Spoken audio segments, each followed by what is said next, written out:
اللهم صل على محمد وعلى آل محمد كما صليت على إبراهيم وعلى آل إبراهيم إنك حميد مجيد.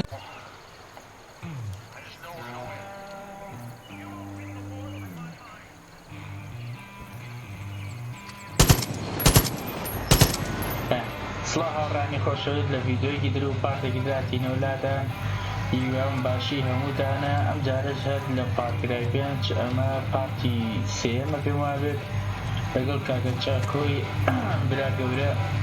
ئەم جارەش هاتینەوە بۆ خاڵن جێبەجێکردن با دەستکەین کاکە چاکۆیان چی بوو. سڵاو بێ هاوڕانی خۆشەویست و ئازیز، من سوپاسی زۆر خۆشحاڵم کەوا لە پارتێکی تر لەگەڵ مام عەبدوڵای خۆشەویست لە یاری فارکرای 5 لەگەڵتانین. سڵای تایبەت بۆ بینەرەکانی مام عەبدوڵای خۆشەویست. ئینشەڵڵا ئینشەڵڵا یاری خۆش دەکەین و بە تاقیچێک بێ و ئەچین ئەو چاوەڵزانی مام عەبدوڵای تاوا دەکەین ئەمڕۆ لە پارتی بووندا کەمپی مام عەبدوڵای ئەچین چاڵنجەکانی ئەو چاو دەکەین. هەر بۆیە لەگەڵماندا You know what I'm talking about. Fellow seeker of justice. Yeah, I know who you are. You're that deputy that's been stirring the pennies globalist pot. That's what I'm talking about. Who gives a fuck what I'm saying? I'll show you. Come on. Get in. I'll drive. Have you been baking? Oh, ما بقول ساعة ده توفر كيف؟ أيمن. The world's not coming to an end like the cult says. That's a demonically-driven government ploy of a scare tactic to pull our attention away from what's really happening. This place is ground zero for government fuckery, baby bombs, chemtrails, weather manipulation, pesticides, genetically modified this, that, and the other. I did some digging around the stockyard found barrels full of that brain melt stuff. You know what I'm talking about. Bliss. They're feeding it to the animals and we're eating chemicals of conformity. And what we need to do is destroy the tools that are indoctrinating us.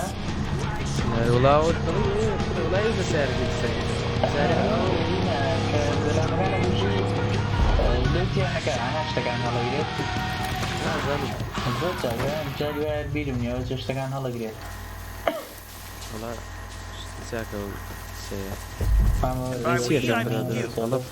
I ain't gonna bond with those animals. I can't bring myself to put them down. That's right, deputy. I'm talking euthanization. It's the only way. Make sure you get them all. Brother. Ya çin hücum müşü de ki nazanım. Baştaki var. Siba.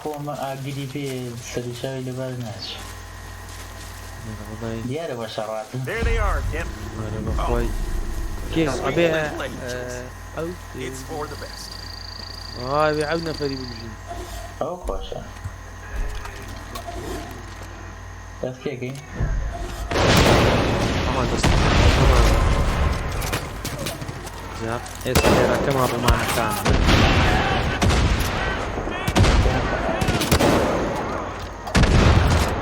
ده على وتخبره.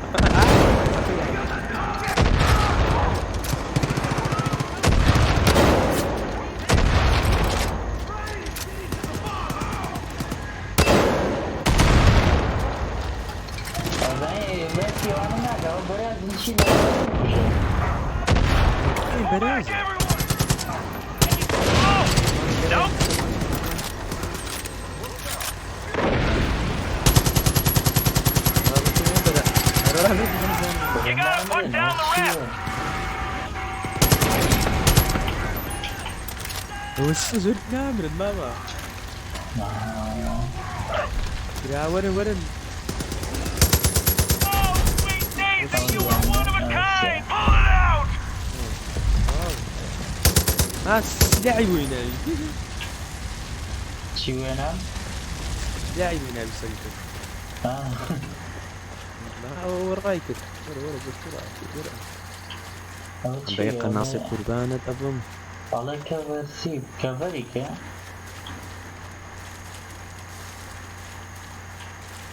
ورا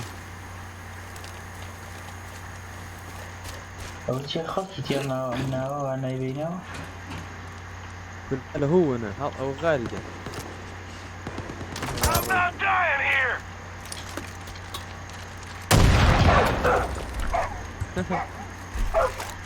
خلاص ورا وقتي ولا وينكس تشيب كان كاكا تاغ کۆڤەر زێت بڵێن ئەڵێ کەڤەری کە شتێکی وا ئەڵێ عشان كفاري سيكم بۆ کەسی وە نەهاتێکا بڵێ تانيك ما من رأيك اللي بين اللي ايش ما مشكلة چ چێتان بکوێ ها لو بريا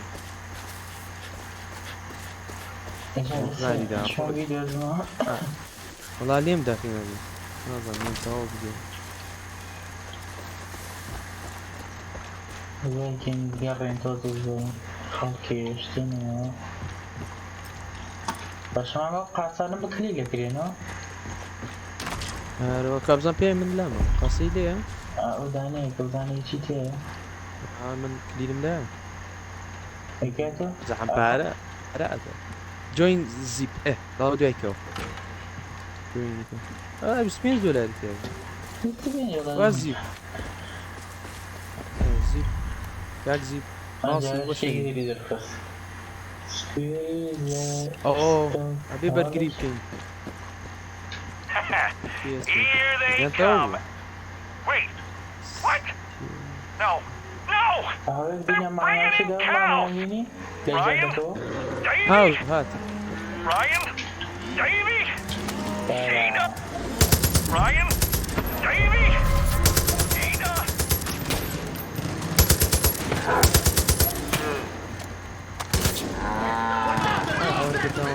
هاي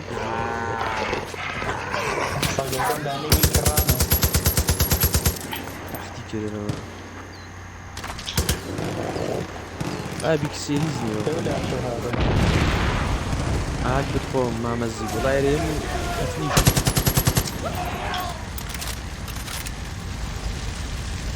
کاتەسی لێنەوە چی والله استطاعوا نبوهم او هاتم ئەها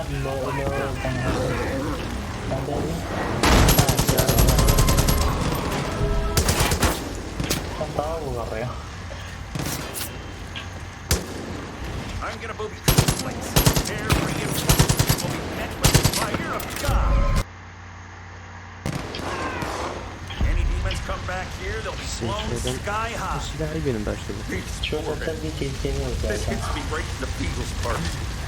But at the end of the day, I suppose we won with that. Still, my heart is so broken. والله وزوز مباشرة اوكي هاورين و تعال نروح تبي $600 ما توش $600 ئارە وەڵام چاکە $600 دايم The poor animals that died here today paid the ultimate price. Fine. Here's the quick. هەر لێرە باکەم بەرمان با بڕێم بە ئەوە لەسەر ئەو بیکەیتیە يلا زيب يشوفني تفاق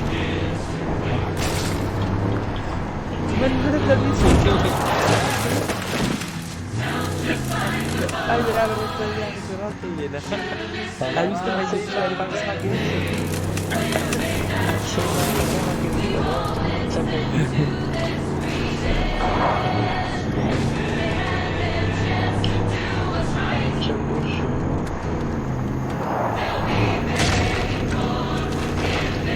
إذا صمت كتاب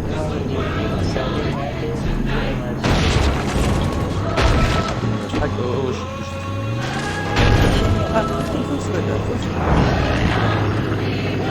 شيء رأيك وايد يعني مزاني أو سير سهل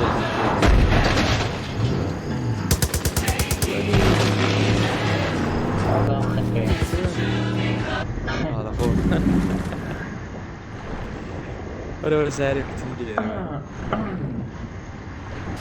هەوە سەدیگە نایەنێ مامەوە لەبەرە ئوش دەزەردەوەی نا لەبەر ئاوەکەەوە بێت هەر ئیسادەی مەسەوە وڵاو سیارەکەی بێنە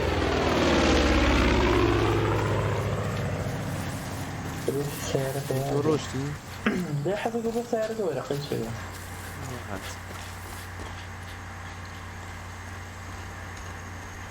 سیارێکی توێشی لێ بلندەرە کێشەی دانێکی لایە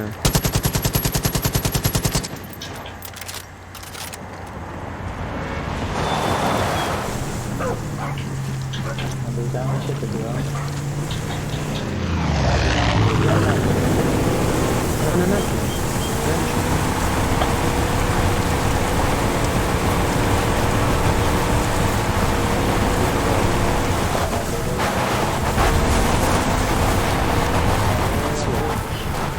خەڵەت شوان گۆڵ بەخەڵ گرێ مامە شەڕی کرێدا بەڵێن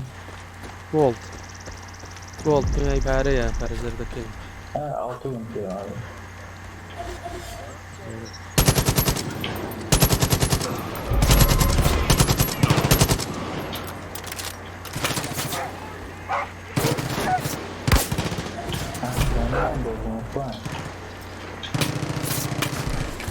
ئەو بۆ نامێ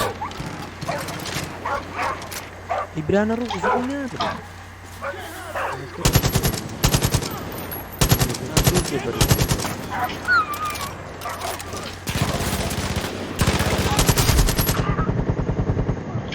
فیشەکەەکانی زۆر بەقەوەێ ئەرە بەخۆتەمینە ئەڵێم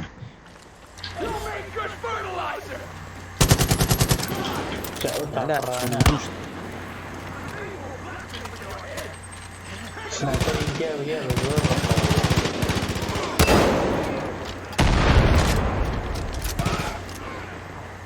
کەوتە خوارە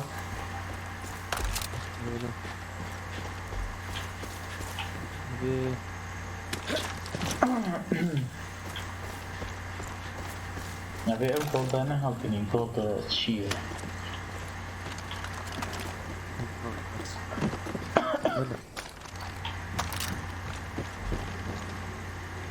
ئەو تێنچی دەبیدانینەوە ماما ئەو من دانێکم دانا منیش دانەیەک دانەیەک ترما بەسەرەوەی دوان چوار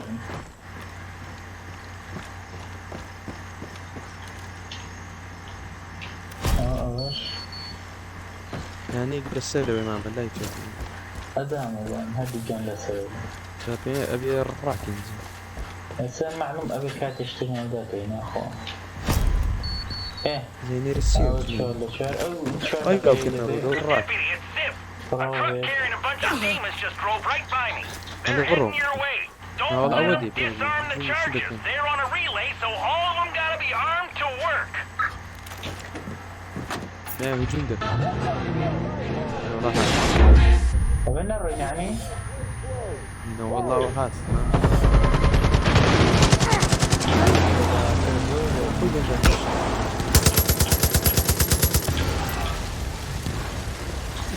بالروس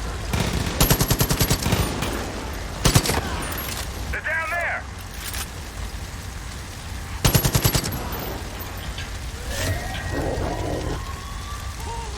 فهذا يعني ينقطع بشكل كيني أبي يعني كذا هذا والله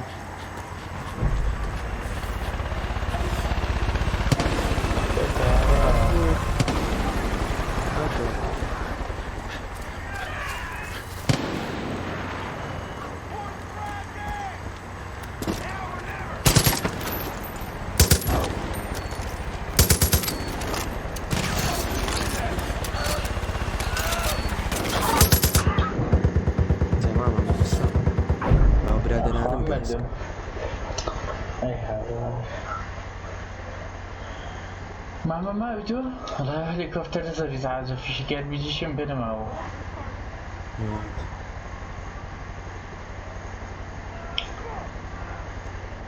إيران ودي عندي شيء نبغي الريفيو تاني شو بدياري بليسيكو أو هاتم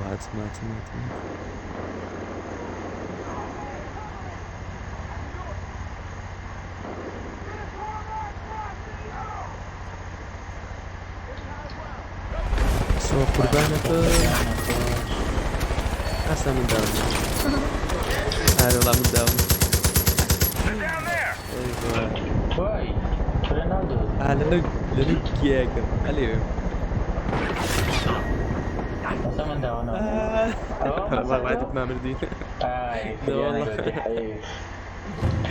لا لا شو يانك والله منهم داين خلقوا من زوريا دبي خمان بأمانكين بقرآن كرة أجلس سؤال نفر باين يعني تو تفنيش ما نكردن هل نفر يدريج وزورة ما أنا والله ساوران داود بردن لكن دورين اوكي هل زي A truck carrying a bunch of demons just drove right by me. They're heading your way. Don't let them disarm the chargers. They're on a relay, so all of them gotta be armed to work. Heads up, we got live bombs in here. Spread out. أبي تاج سرقي قدر يمكن يضي وشتانا والله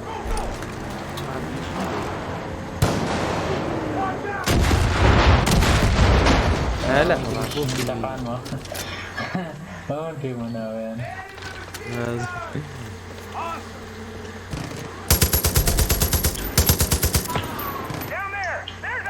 ما يلعب شنو ولا تي ان تي يعني كذا هو ليرة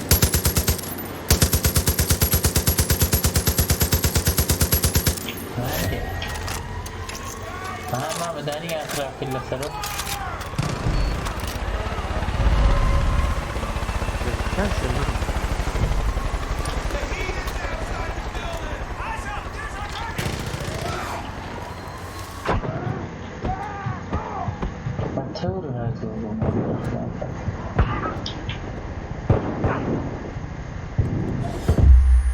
كل والله مع خونية وتشيو سلاحه والله ما مداونا منه بس سلاحه ما بخوته أو شو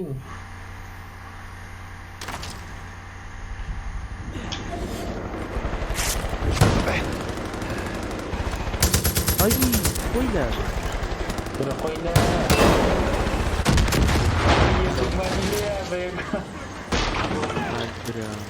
كان مو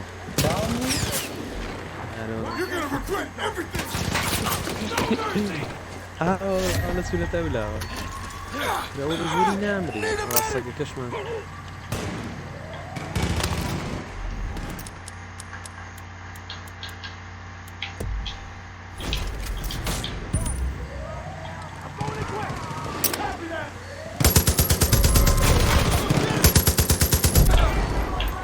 صدعونا بني أنا مشكلة دعونا Deliver me!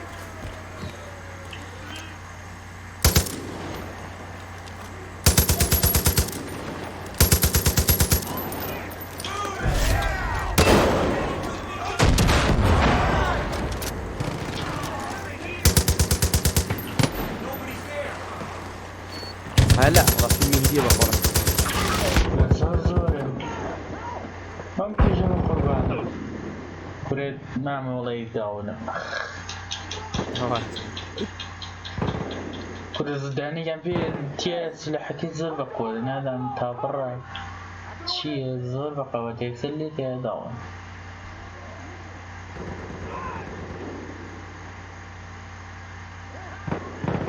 تنسون من دي واه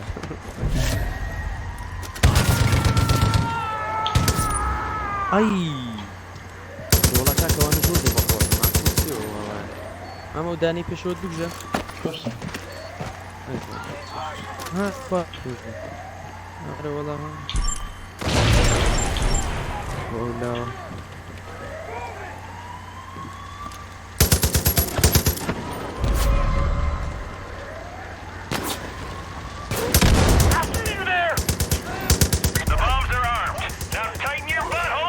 ما مرة ما تشيكي ورد مش زردي يعني.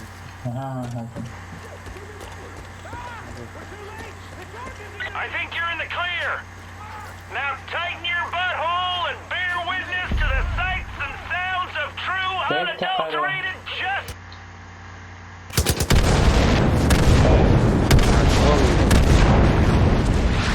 You're a goddamn American hero. The global elitist strategy is ruined. The war for our minds has been won. Joseph and his demons have been smacked in the mouth by red-blooded American true grit warriors. This is what we look like. This is what we act like. We are pioneers and we are here to stay. ايه السؤال بس انك يعني كم راسي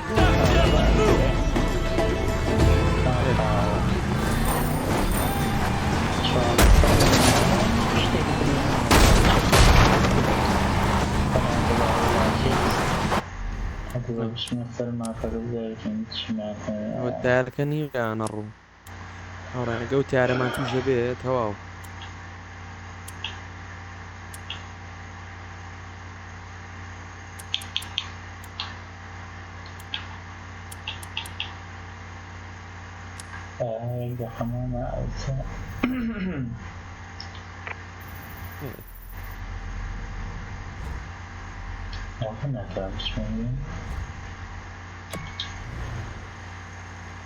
أوسيبو هلا قوس مش أنا قلبي يزوري بين شرق دور بخاراتي. أها هنا قبل الشاشة وكي هذا هناك نجوم وشينا مفاتها الله يبشي أوبيا عاجة. أها إيه إيه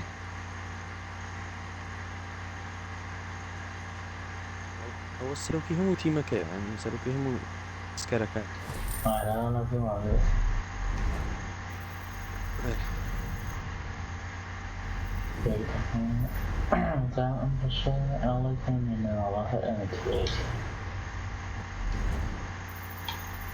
أدخل على السلاح كان كم بزان شديد ساك من أبيت جانا شديد سلاح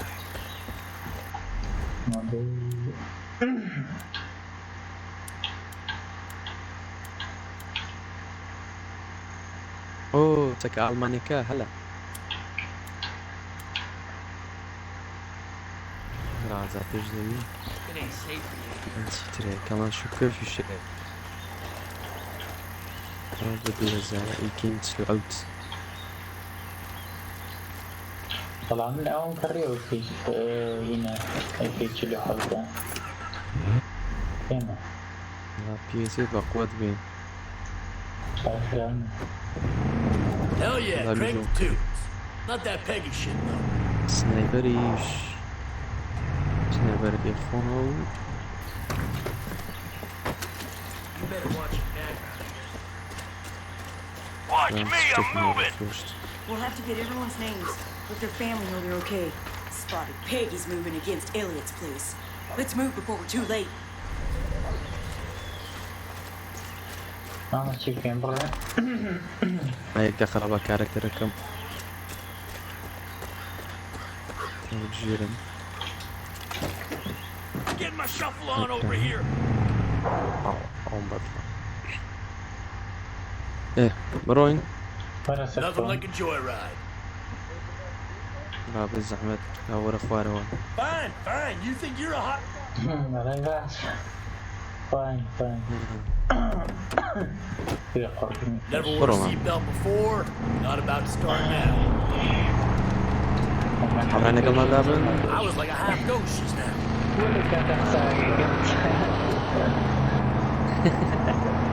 يكسعد الراس ده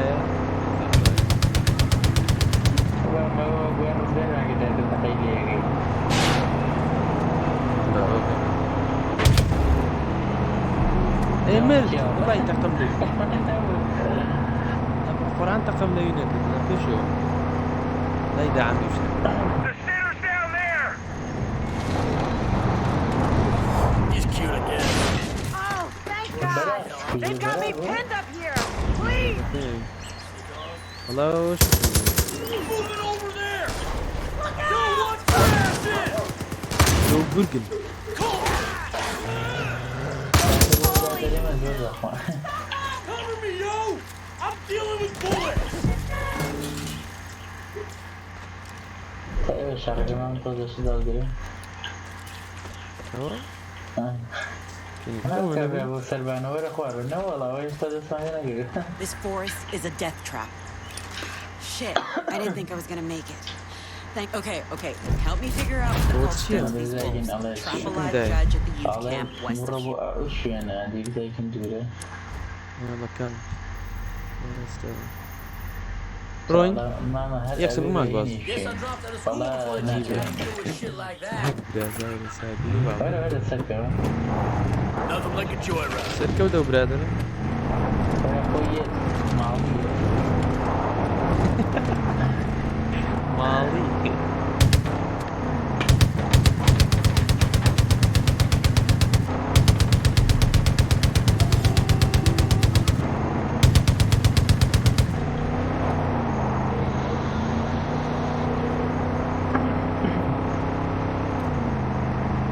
سارك خاو حيجي انا والله نازل بهذا الروح خاو خليك سكر يوجع كمان سارك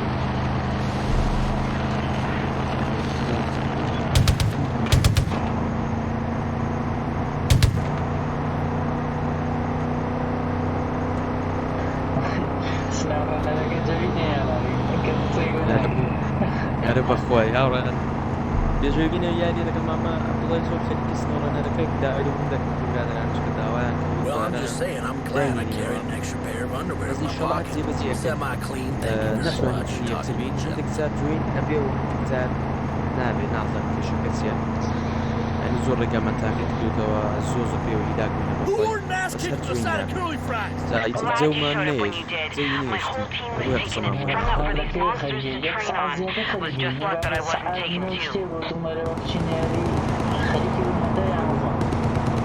هاي والله اخوي I've been studying these judges for months now. It's, well, to put it bluntly, والله pretty weird هاشتاج فينا shit. ده والله على Essentially, الدعوة Jacob and his soldiers have been pumping these poor wolves full of some kind of drug. No idea what it is, but it's turning them into war machines. ده اللي فيه جنس مشكلة شو نجي خوش ده أو تسيبيني What's worse Search is the cult seems to be able to control these animals. It sounds crazy, I know, but I think the judges follow human commands. The scariest part of all this is that I don't think they're limiting these experiments to just humans. أول شيء حتى في داونك أو أبي علي يشتغل يصير شلون يعني بروح وقلت الشجاع شيل الدوال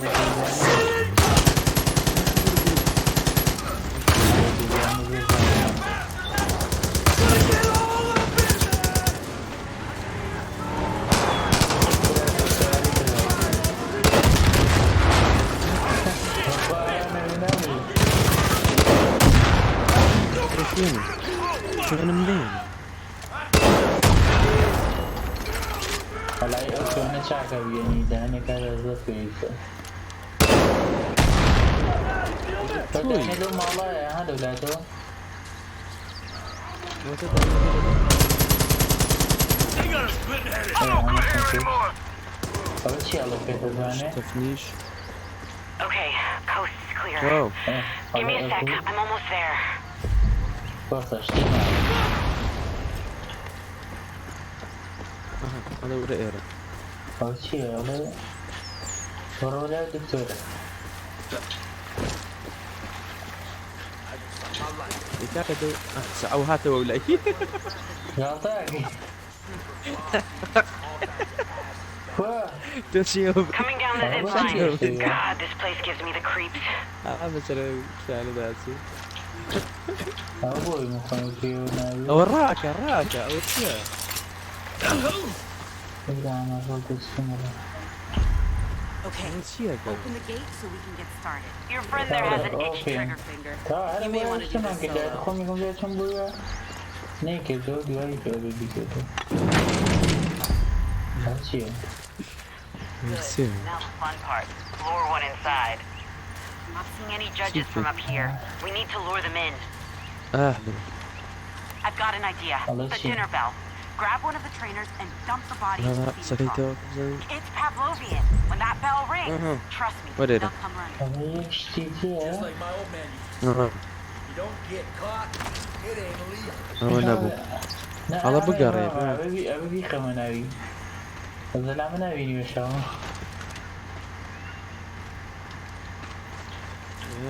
والله لا والله ما أبي سياسي And after that, you could have something لا beyond ما you. سيري كان أبي خمن ولا دلو Heads up. I see one. أقول لك كان يابوي أقول لك كان سجن كمان دلو أقول لك كان I'm getting pounded here! أبي ما خوام شادي نوش نجرو Shit. Order I up. needed it alive. We need to find another one. I'm at the right place, but I don't see an ass to kick or a pussy to eat, so what gives? مرة مرة أبي ترجع لي داخل هذا بيس Is this a joke to you? أبي خوام I شيء said شو alive. نجيبنا Here comes Hope another. seen a set of- Keep this one alive, Sucker please.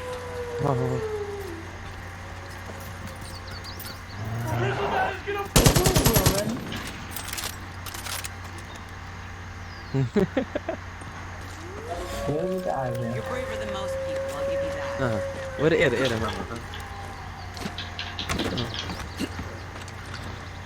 معه أي مني نيتي أنا والله ليجر وبرو ليجر إيه شو نقبل ميرو درو كاكا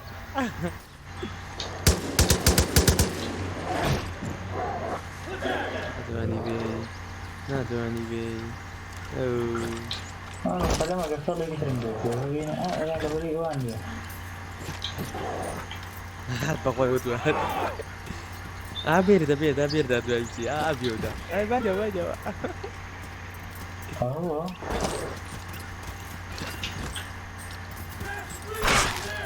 أنا الصغير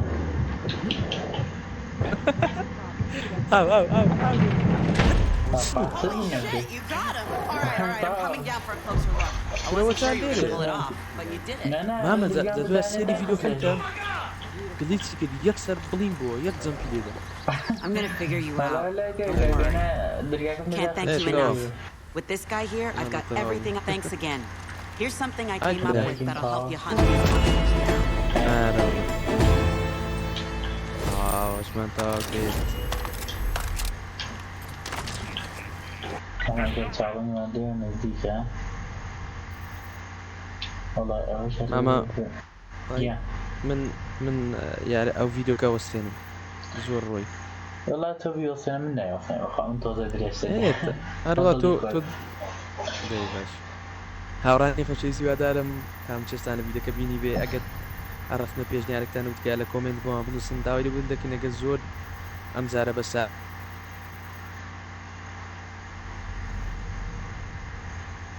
ماما زەوی پێن بەڵێ الصوت برا سیسی الصوت برا لا من هذا مزانم نما إلا خلينا شيء ئەها یارە ئەو قەتع بوو ئیتر هاوڕانی وادارم تام چێشتان لە ڤیدیۆکە بینی بێمام عەبدوڵڵاژەکە لە کۆتایی قسێکی هەبێ بابیکە زۆر سپاستانەکەم والله الله يمحش شرحنا بيجنياريكتان هي سر شاومان هلونا ما بيكريتو داوي لي ما يجيشي ديبيتو خوشي دا بەس خۆش زۆر سپاس زۆر مەمنون تا ڤیدیۆیەکی و پاکەکتر سوپاسانەکەم ده تجي نرجع لنا ايه نعرف ئەوە چی بوو منیان پێکا تي نهار الدق ما بيكو اللي ده ئەوە چی هم حاليا ما بكريتو سا كريتو سر ركلامي معلم ما فيها ادو مان اعوه اها وريش النسورة ئەزانم چیکۆ هلا بشو او جاجاري بوده هذا بشقيتك شقاها ومان أبي طوابي كي أنت يتلوى بلون هذا الشيء ئەوە تووشیان هێناوە هەر بەیەکۆی بڵێ ناو ڤیدیۆ سەر لای منیش هەر ڕێگوایە ڕاز دانێکمانی یەک دانەمان پیشانە یەک ڤیدیۆمان پیشانە Better run.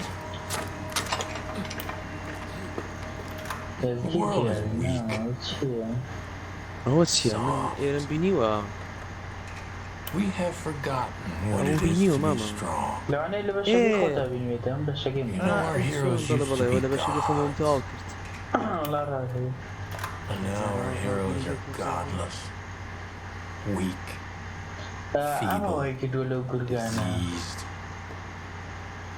We Oh, let and the weak Duani. dictate to the powerful, and She then we could are run there. shocked to find گورگە خۆی ourselves دڕامان adrift. دەسەمەی خۆیانیان کردو دەختریشیان کردووە But history knows the value of sacrifice. دەست بەگوێ ئێوانەکەن ئەمە نییە بڵێ Held in spirit so that it stays strong. ڕازە لەوێنێ ئەو مادەها مادە سەوزەکە کە بینی ئەوەی The lives of the many have outweighed the lives of the few.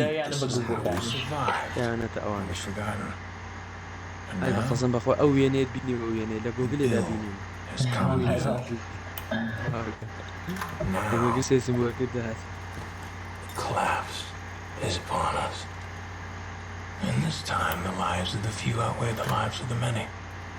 And when a nation that's never known hunger or desperation descends into madness, ناوەڵە هیچ پارەمان we'll be ready. ناوەڵە We will بەدە دێ پیاڵە conquer the herd. کۆرە سکای دیگە ماداکەی شتیە سکای بە چییە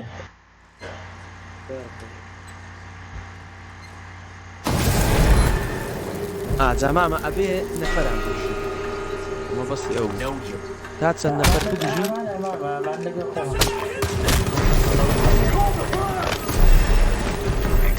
زامنەوە کەسم بژێتەوە کردو Good. Call the herd. Keep moving. شت من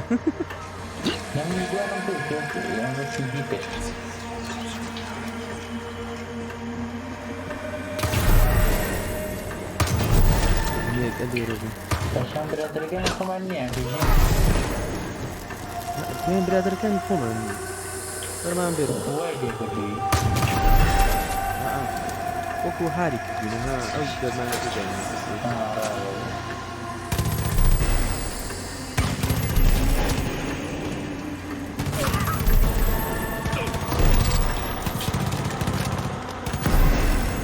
Well done.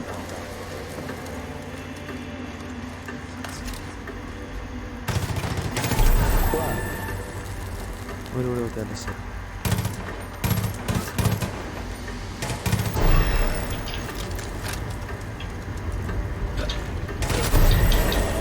Yes.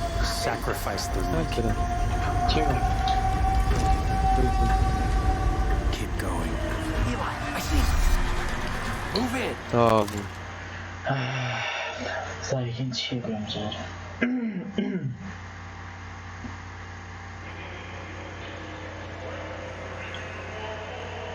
چی بێ هەڵدەم ماشە We check those chairs. I'm stewing in those stuff for days. Walker, get some windows open.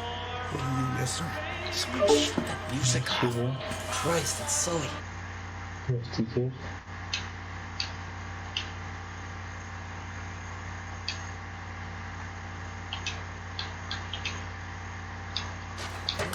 Holy shit. ئەمەوە چی بوو Oh, fuck. Live one. Walker, go. Truck. Yes, sir. Oh my god. I'm so sorry. لابتوبكم كسيلا أو يعتبروا عندك کێشە سيركي لابتوبك بزانة صوتي من ديري سەیەکسە سەیرم کرد کە چەوتەگەڵ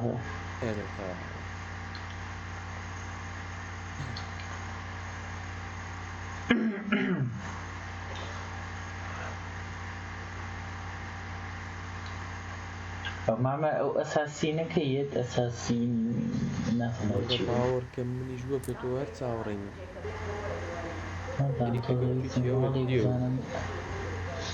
باور كم بيت بو اكس بوكس 1 فاد ندي ليزي كان بلا كمبيوتر وماوس وحق شكل هي اصلي زوجنا يحصل اي كلمه سيريس ان شاء الله Are you out of your fucking mind? بس لجيم باس عقد او خوش ما هي نظن بخبرنا بس والله اني اكره والله ده او فيسبوك اشتغل بي جي اكس بوكس بيني دوري عندي عن ابو هذا ما نجي كمل جيم باس Hey, man. والله رازق والله باش كمان الجيم باس يا اخو زين باش اللي نبي مقام ثاني هل بيكرم بقى كان يجي والله من يجي يكرم يعني بيول دا ولا بس لو شو رينا دلو There you are. يا تكوي جاني Man, مثل you look like shit.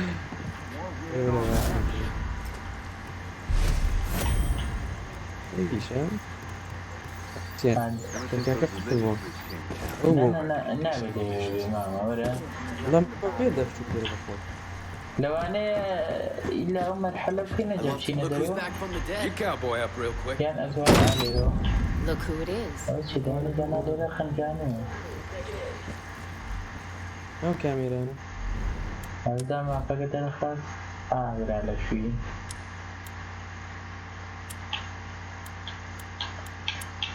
وانا شوي دفع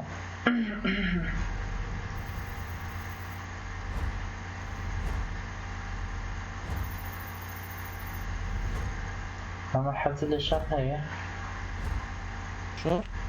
الشر هنا كان شينا كوجاز ما Just wanted to call and check in with you boys. We're still Been trying to track you down. الشر كذا Dutch speaks الشر highly. تقع Okay. A group of whitetails was taken hostage. I need you. You'll get you squared away with anything they need up there in the Got a mountains. sec? I'll still keep an eye on you though. Talk soon, kid. هذا حلو شوي نبي ولا تعمل هو ده كان يصير تعمل ده مش ولا ما هاي ولا وي والله شو من هليكوبتر ده وزين انا متعب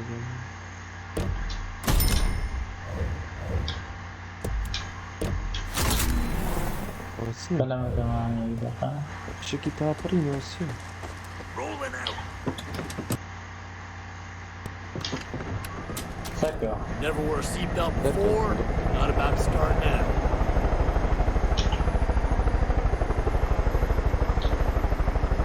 pero helicóptero بركته رجل ضرب كفلاته السيارة الجديدة أودا It's Eli. I got eyes on you. Read this whole mountain with cameras. The center's up ahead. I'm crawling with Peggy's. Be careful. هذا ده هو بشي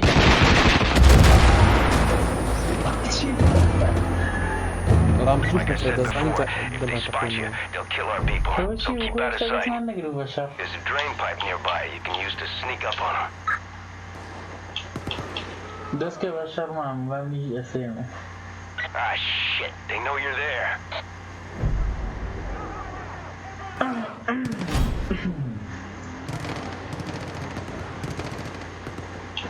I need help. هو اللي كيف تعمل كده Yes. I need ya.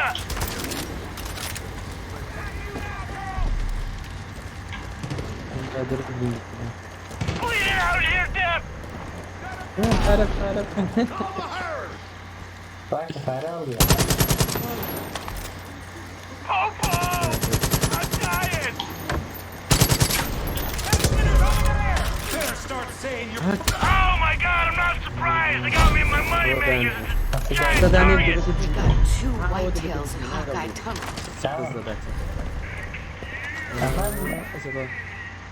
نهذا قرآن من رقود أو برامج سكتي برامج One more outside.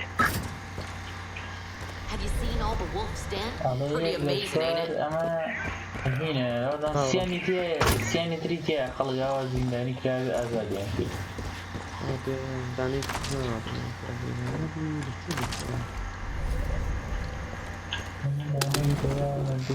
أو تداني كيكريش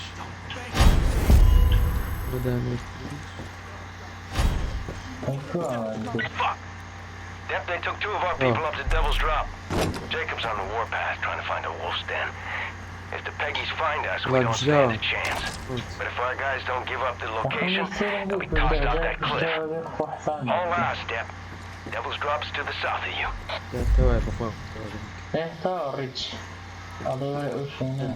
Outstanding work, Dep. We're gonna take this goddamn mountain back from Jacob, and I know it.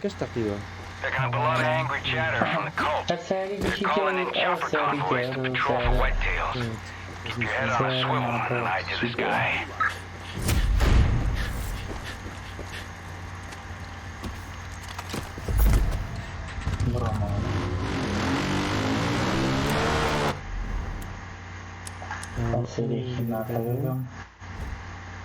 ئەوە جادەنیە لێوێ ڕووی بەس ئەتوانی لێ بچیتە سەر جادەکە هەر ڕێک بڕۆچێتە سەر جادەکە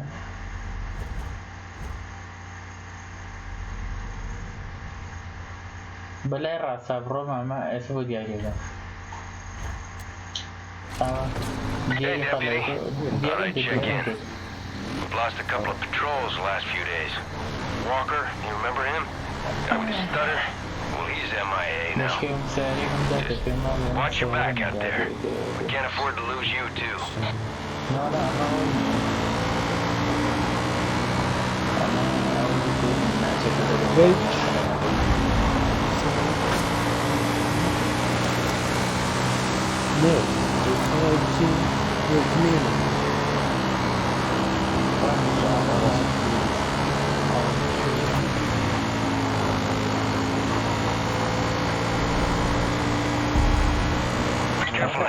Roadblock up ahead. ايه من جيرم بكيا ودي بيقرب بقول ذاك فريدين ايوه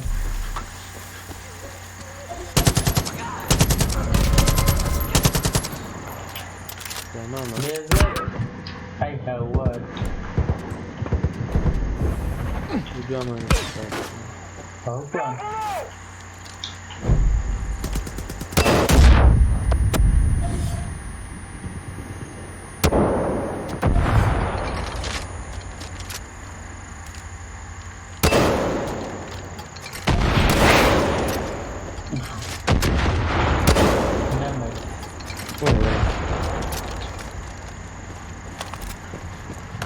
نامرن بەزاریش ئەوە چییە دوانە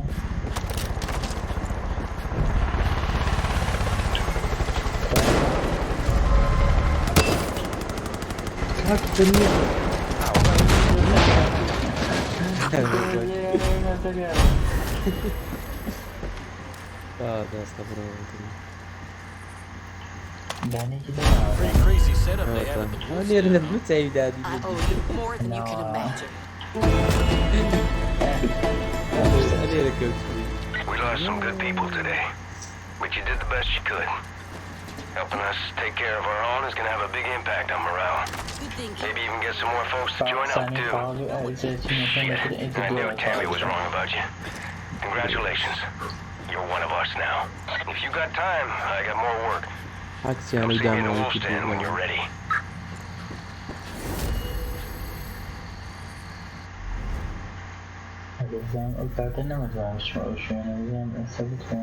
ماما زعما قاصد فيه بو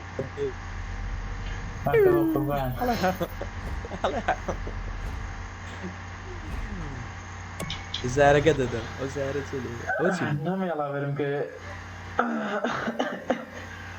او گواسته او یعنی چی بود گواسما عادی بعضم ياش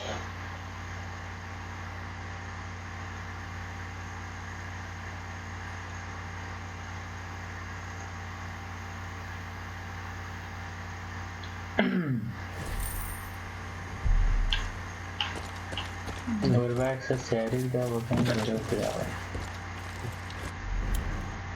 مش سعرك دين جدي أنا. يلا.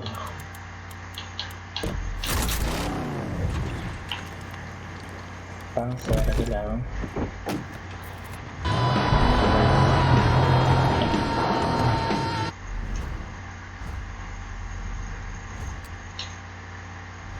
مش سعرك دين مش سعرك.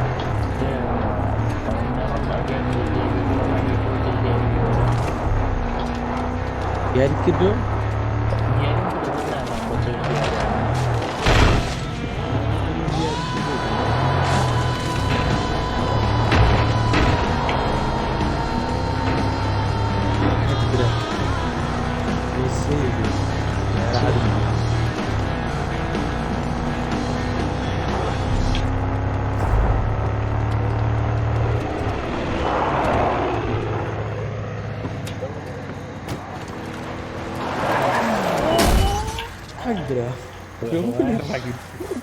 والله مثل ما قالوا بيمشين لجادكو بشين تزودي خلوتي هيقول لي من هذا هو كلمة زلامة بين محماك إسفاني كل بدل هذا هو يودو أو سنايبر On my way. You got it. هاي ماما بني هني بيان جزء خوش بس تبع شارع ذكي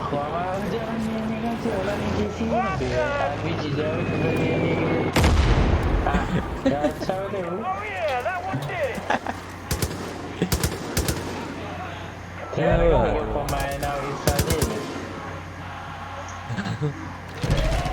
ايه قاعد تجي تخفف كده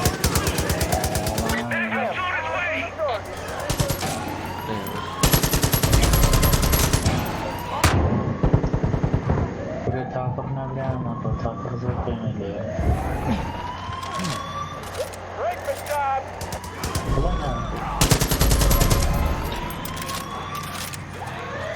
انت قاطع بيقولش هاك تبي ماما لا بدي احكي زي كذا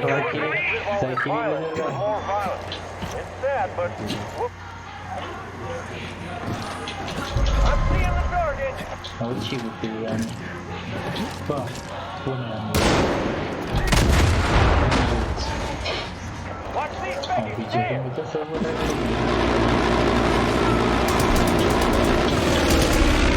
Airplane is on its way. هو تعرفات Got the target spotted. تعرف هنا لا داني بيجي شيء ده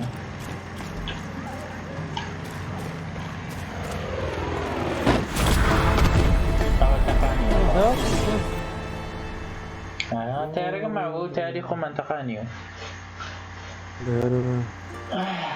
بعدين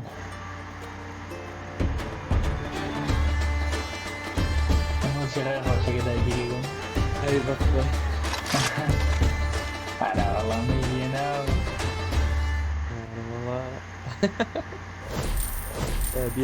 بابين أنا والله سعري مبكرة ماما أو شوية سعر دابوزاني كده دابوزاني زانو بتشوني Good work there, deputy. Even Skate was taking all the scrap metal from those rails to reinforce the bunk. أنا جاي مشان زيادة No, عشان والله يعني هذه شيء نعم شنو ده بزين مو طايق تمام علي رجع باش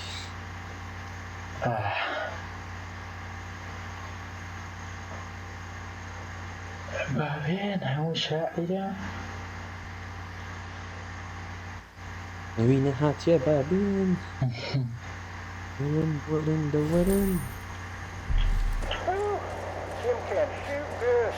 Up until يلا يبقى مع طلاب قبل ما يقول لي ثاني فينا ناسي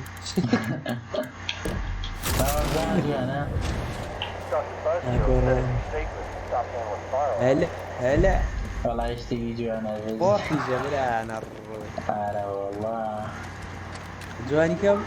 جماعة بطوطة نكي جواني كم جماعة؟ هو جواني كم بقول هذا موجود جواني كم نكي يا أمي هو سوى